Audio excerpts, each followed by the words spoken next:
Bon, ben, sur le côté, là, je vais faire un bloc avec l'outil texte, par exemple. Tout à l'heure, on l'avait fait, le bloc texte, on l'avait fait au départ d'un bloc image, juste pour montrer que tant qu'il n'y a rien dedans, ça peut être converti dans n'importe quoi. Un bloc image peut être converti en bloc texte. Mais là, je peux, avec l'outil texte, faire un bloc par cliquer-glisser. Ok, vous allez taper un titre là-dedans. Bien. Alors, Alt roulette pour zoomer en avant.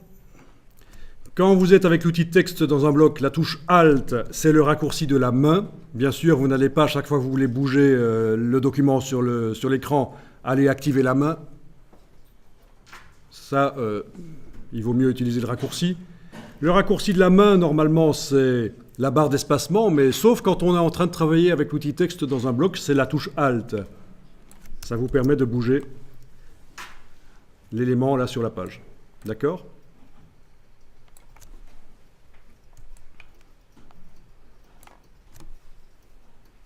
Bonne astuce à retenir dans InDesign, quand on travaille avec l'outil texte, la touche Alt pour bouger les choses sur l'écran. Ok, vous pouvez taper le titre de l'article, par exemple animaux, voilà. Même chose que tout à l'heure, mais on le fera passer tout à l'heure en optique. Quand il sera en plus grand, vous verrez que c'est intéressant.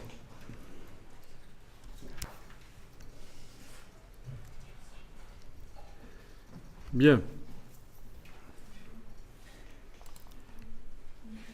Vous allez tourner le bloc. Alors pour faire une rotation sur le bloc, on a ce qu'il faut ici, en haut, dans les options. Tout ce qui est là en haut correspond à ce qui se trouve dans des palettes qu'on retrouve dans le menu fenêtre. Ça, par exemple, vous le retrouvez dans la palette transformation. Oui, tu n'avais plus la palette options parce que tu avais enfoncé la touche tabulation qui en fait sert à retirer les palettes pour mieux travailler sur l'écran. C'est une astuce intéressante, c'est pour ça que je le dis à tout le monde. Et ça peut en plus arriver que vous appuyez par erreur sur la touche tabulation et vous avez tout qui s'en va. C'est fait exprès. Ok, donc je disais qu'on va tourner et qu'on a la possibilité d'utiliser ce qui est là dans la palette des options et que tout ce qui est là, c'est des choses qui viennent des palettes qu'on a dans le menu fenêtre.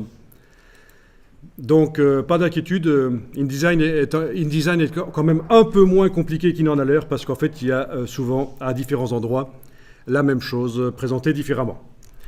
On va prendre ici l'outil de rotation, de transformation manuelle, en fait, transformation manuelle ici. Outil de transformation manuelle. Et quand vous êtes à l'extérieur du cadre, vous voyez une flèche qui tourne. Vous allez cliquer, glisser, et en même temps, vous enfoncez la touche verrouillage majuscule, comme ça, ça cale sur les axes. Vous voyez, on est à 45 degrés, 90 degrés, etc.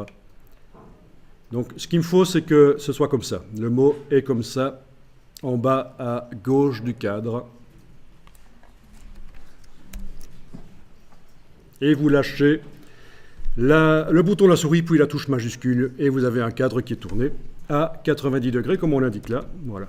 Comme ça, vous avez vu qu'on peut le faire par les chiffres au-dessus, mais aussi manuellement avec l'outil de transformation manuelle.